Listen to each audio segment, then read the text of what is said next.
प्रिय भक्तगण, आज हम आपको एक कथा का श्रवण करा रहे हैं जो सुनने मात्र से आपके जीवन में सुख संपत्ति और धन की वर्षा होगी। तो चलिए कथा को प्रारंभ करते हैं। भगवान शिव माता पार्वती से कहते हैं, मानव अगर अपने दुखों को पहचान लेता है तो उसका जीवन सुख में बदल जाएगा। तब माता पार्वती कहती है कि देवों के देव महादेव, कृपया मुझे विस्तार से बताएं। फिर भगवान शिव कहते हैं कि देवी, आज मैं कहानी सुनाने जा रहा हूं, कृपया ध्यान से सुने, आपको सब ज्ञात हो जाएगा। अगर आप यह कहानी सुन रहे हैं तो पूरा सुनिए। इस कथा को आधा अधूरा छोड़कर जाने की गलती मत करिएगा, क्योंकि इस पवित्र कथा को पूरा सुनने से मनचाहा फल की प्राप्ति होगी। इसलिए इस कथा को पूरा सुने। आप शिव भक्त हैं तो भोलेनाथ का अनादर ना करें। तो चलिए कहानी आरंभ करते हैं। एक बार एक व्यक्ति ने गौतम बुद्ध के आश्रम में शरण ली। 2 दिन अकेले बिताने के बाद उसे व्यक्ति को महात्मा बुद्ध से मिलने का मौका मिला। उसने महात्मा बुद्ध से कहा कि महात्मा, मेरे मन में कुछ प्रश्न हैं। मैं उन प्रश्नों के जवाबों के लिए आपके पास आया हूं। मेरा मार्गदर्शन कीजिए। महात्मा बुद्ध ने कहा, बताओ तुम्हारे क्या प्रश्न हैं। उस व्यक्ति ने कहा, मैं अपने जीवन से बिल्कुल भी खुश नहीं हूं। मैं हमेशा बहुत दुखी रहता हूं। मैं जानना चाहता हूं कि मेरे साथ ऐसा क्यों होता है। फिर महात्मा बुद्ध कहते हैं, तुम मुझे अपने दुख का कारण बताओ कि तुम्हारे दुख और चिंता के वास्तविक कारण क्या हैं। वह व्यक्ति थोड़ा चौंका। उस व्यक्ति ने कुछ देर बुद्ध के शब्द के बारे में सोचा और कहा कि हे महात्मा, यह कैसा प्रश्न है। मैं आपसे प्रश्न पूछूं और बिना जवाब दिए आप मुझसे दोबारा प्रश्न कर रहे हैं। फिर महात्मा बुद्ध मुस्कुराए और कहा, तुम्हारा अपना दुख तुम्हें पता होना चाहिए कि इसके क्या कारण हैं। उस व्यक्ति ने कहा, महात्मा, आप तो महाज्ञानी हैं, आपको तो सब कुछ पता होना चाहिए। महात्मा बुद्ध फिर से मुस्कुराए और बोले, ये तुम्हारी पहली गलती। तुम सोचते हो कि कोई व्यक्ति तुम्हारे दुख से तुम्हें मुक्ति दिला सकता है, लेकिन ऐसा कभी नहीं होता।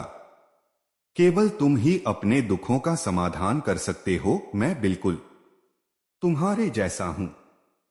फर्क सिर्फ इतना है कि मुझ में स्पष्टता है, मन में कोई भ्रम नहीं है।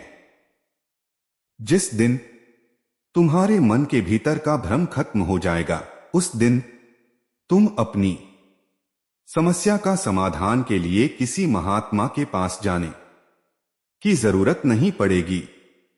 फिर महात्मा बुद्ध बोले, क्या तुमने इन फूलों को गौर से देखा है। वह आदमी हैरान होकर बोला, फूलों को तो किसने नहीं देखा। फिर महात्मा बुद्ध कहते हैं, ये फूल सुबह में खिलते हैं और शाम को समाप्त हो जाते हैं। अगर फूल मुरझाने के बारे में ही सोचे तो क्या वह फूल खिल पाएंगे। वैसे ही अगर तुम हमेशा दुख के बारे में सोचोगे तो कभी खुश नहीं रह पाएंगे। तुम्हारे जीवन में अभी बहुत सी चीजें हैं जो तुमको खुशी से जीने में मदद कर सकती हैं। मैं तुमको रास्ता दिखा सकता हूं, लेकिन इस रास्ते पर सिर्फ तुमको ही चलना होगा, तभी जीवन में सुख रह पाओगे। यह सुनकर वह व्यक्ति कुछ देर के लिए मौन हो गया। कुछ देर सोचते हुए उसने कहा, लेकिन महात्मा, मुझे बात समझ नहीं आ रही। क्या मेरे जीवन की सभी समस्याओं का एक ही बार में समाधान संभव है। फिर महात्मा बुद्ध बोले, अगर कोई तुम्हारे पास आए और कहें कि एक दिन बाद तुम्हारी मौत हो जाएगी, तब तुमको कोई और समस्या याद नहीं आएगी, क्योंकि उस समय तुम केवल जीवन के परम सत्य के बारे में सोचा हो, जो कि मृत्यु है। तुम्हें लगेगा कि समस्याओं के बारे में सोचने से क्या फायदा। तुम यह भी सोचा कि इस जीवन का कितना समय तुम्हें सिर्फ समस्याओं की चिंता में व्यर्थ कर दिया। हम कभी नहीं सोचते कि यह जीवन क्षण भर स्थायी नहीं है। हमारी इच्छाएं इतनी प्रबल हो जाती हैं कि हम अपने जीवन को अमर मान लेते हैं। जीवन में सुख दुख स्थायी नहीं होते। इस सुख दुख का तारक हमारे कर्म और हमारे विचार हैं। वो व्यक्ति ध्यान से महात्मा बुद्ध की बात सुन रहा था। उसने कहा, तो क्या मैं हमेशा यही सोचूं कि मैं मरने वाला हूं? क्या इससे मेरी समस्याओं का समाधान हो जाएगा? फिर महात्मा बुद्ध कहते हैं, नहीं, ऐसा कभी मत सोचो। इस संसार में मेरा अस्तित्व अनिश्चित है, और जब तक मैं यहां रहूंगा तब तक मैं सुख से रहूंगा। सोचो कि तुम्हारे पास अभी भी बहुत सी चीजें हैं जो तुमको खुश और प्रसन्न कर सकते हैं। उनके साथ रहो, मन को ठीक करो और देखो तुम्हारे मन में कोई भ्रम तो नहीं है। जीवन के सारे दुख दर्द का कारण हमारी इच्छा है। मन को वश में करो। मन को एक बालक की भांति सरल बनाओ, तो जीवन में शाश्वत सुख मिलेगा। फिर उस व्यक्ति ने पूछा, मैं मन को कैसे वश में कर सकता हूं? फिर महात्मा बुद्ध बोले, हमें सुख और दुख के बीच का अंतर जानने की जरूरत है। हमें समझना होगा कि मेरे लिए सुख क्या है और दुख क्या है। जब सुख में भी हम सुखी न हो और दुख में हम अति दुखी न हो, इसे मध्य मार्ग कहते हैं। हमें मध्य स्थिति में दृढ़ रहना चाहिए। ऐसे में मन को नियंत्रण करना आसान होगा। हमें विश्लेषण करना होगा कि मेरे दुख क्या हैं, उस दुख का कारण क्या है। जब तक तुम इसका निष्कर्ष करोगे तो तुम पाओगे कि हमारे दुखों का कारण हम स्वयं। मन हमेशा अपने आप को संभाल लेता है, इसीलिए मन को वश में कर लोगे तो दुख समाप्त हो जाएगा। फिर महात्मा बुद्ध उस व्यक्ति से कहते हैं, यदि तुम एक और काम कर सकते हो तो तुम देखोगे कि तुम्हारे जीवन में दुख हमेशा के लिए चला जाएगा।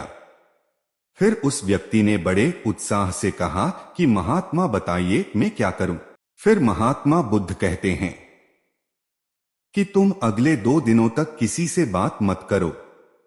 तुम आश्रम के एकांत स्थान पर अपने दुखों और उसके कारणों के बारे में लिखा। फिर अपनी खुशी और उसके क्या कारण है उसको भी लिखो। वह व्यक्ति महात्मा बुद्ध को प्रणाम करके आश्रम के एकांत कोने में चला गया। 2 दिन बाद वह व्यक्ति महात्मा बुद्ध के पास लौटा। फिर महात्मा बुद्ध कहते हैं, पहले मुझे अपने दुखों के बारे में बता। उस व्यक्ति ने पढ़ना शुरू किया, मेरे परिवार के सभी भाई रिश्तेदार अमीर हैं, लेकिन मैं गरीब हूं। उन्होंने अपने जीवन में आय बढ़ाने के लिए नए व्यवसाय की मेहनत की। मैंने जिंदगी का ज्यादा समय सिर्फ मजा मस्ती करने में उड़ाए, और मैं थोड़ा आलसी भी हूं। बस एक सुरक्षित काम के अलावा कुछ सोचा ही नहीं। तुम्हारी कभी उतनी तरक्की नहीं हुई। मैं हमेशा अपने रिश्तेदारों से तुलना करता रहा और चलता रहा। यही मेरे दुख का कारण है। मेरे पड़ोसियों ने काफी पैसे बचाए, लेकिन मैं नहीं बचा सका, क्योंकि मैं अपनी कमाई से ज्यादा खर्च करता हूं, और इस कारण कभी कभी मैं काफी तनाव में रहता था। मैं बुरी संगत में लग गया। घर में मेरी पत्नी, माता पिता और बच्चों से लड़ाई होती थी। मुझे बहुत ज्यादा गुस्सा आता था और मैं गुस्सा अपने परिवार पर उतारता था। तभी तो यह भी लगा कि अगर मेरी पत्नी मर गई तो दूसरी शादी करूंगा। यह सब मेरी नकारात्मक सोच के कारण हुआ करता था, जो धीरे धीरे मेरा स्वभाव बन गया। मैं दिन भर सुख की कल्पना करता रहता था, काल्पनिक सपने देखता रहता था। फिर मैं चिंता और शोक करता रहता था क्योंकि वह पूरा नहीं होता था। मैं अपने दुखों को भुलाने के लिए हर दिन शराब पीता रहता था और दूसरों को जिम्मेदार मानता था। ये मेरे दुख हैं। इस बार महात्मा बुद्ध मुस्कुराए और बोले, अच्छा, अब अपने सुखों की सूची बताओ। इस बार उस व्यक्ति ने बहुत उत्साह से कहा कि एकांत में रहकर जीवन के बारे में सोचकर मुझे अपने जीवन में पहली बार एहसास हुआ कि मेरे खुशी के कारण की सूची इतनी बड़ी है कि इसे पढ़ने में काफी समय लगेगा। फिर महात्मा बुद्ध मुस्कुराए और बोले, न केवल तुम्हारे लिए बल्कि अधिकतम लोगों के लिए यही लागू होता है। दुखों के कारणों के बारे में सोचकर हम जीवन का कीमती समय बर्बाद कर देते हैं। वास्तव में हमारा जीवन सुख, शांति और आनंद का भंडारण है। अपनी पूरी सूची नहीं पढ़ सकते तो बस कुछ पढ़े।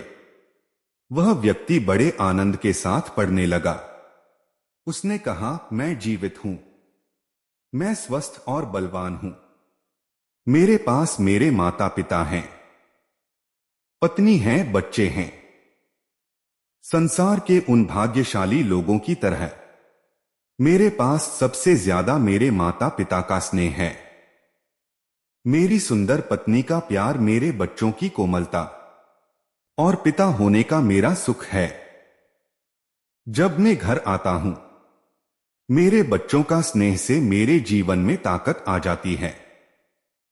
सभी कामों को क्षण भर के लिए मैं भूल जाता हूं। मैं काम कर सकता हूं। स्वस्थ में कोई भी काम करके अपनी आमदनी बढ़ा सकता हूं। यह सुनकर महात्मा बुद्ध बोले, अपने परिवार के पास वापस जाओ। आज तुम्हारा पूर्ण जन्म हुआ है। अपने मन को स्थिर करो, भ्रम हटाओ। अगर तुम्हारे मन में जीवन को लेकर थोड़ा सा भी भ्रम आए तो अपने आप से कहो, जीवन बहुत छोटा है और मैं यहां दुख का दास बनने नहीं आया। दुख का कारण खोज और उसे तत्काल नष्ट करो, तभी तुमको शाश्वत आनंद की प्राप्ति हो सकेगी। फिर महात्मा बुद्ध कहते हैं, अपनी सोच और कर्म के ऊपर काम करो। हमने तुम्हारी कहानी तो सुन ली, अब चलो कर्म की बारी है। अब तुम्हारी बारी है। तुम भी अपने कुछ दुखों और उनके कारणों की सूची बना और उसका समाधान लिखकर झील में रखो और उसका समाधान करो। यही आपको मुख के मार्ग पर ले जाएगा। यह कहकर महात्मा बुद्ध यह उपदेश समाप्त करते हैं और वह व्यक्ति अपने घर को वापस चला जाता है। फिर भगवान शिव इस कहानी को यहीं पर समाप्त करते हैं। इस वीडियो को बोलते समय कोई त्रुटि हो तो मैं क्षमा चाहता हूं। उम्मीद है आप सभी को यह वीडियो अच्छी लगी होगी। अगर आप शिव के सच्चे भक्त हैं तो चैनल को सब्सक्राइब और वीडियो को लाइक करके कमेंट में हर हर महादेव लिख दीजिए।